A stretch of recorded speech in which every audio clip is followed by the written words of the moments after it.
Mənə sənsizliyi hədiyyə etdin. Sənə mənsizliyi verib gedirəm. Lal sükutun olsun səssiz harayım.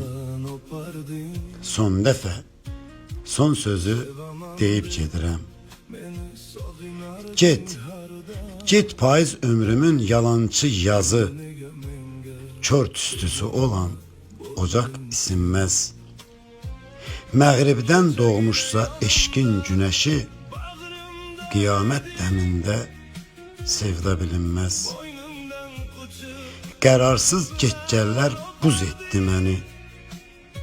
Könlümdən könlünün izi silindi.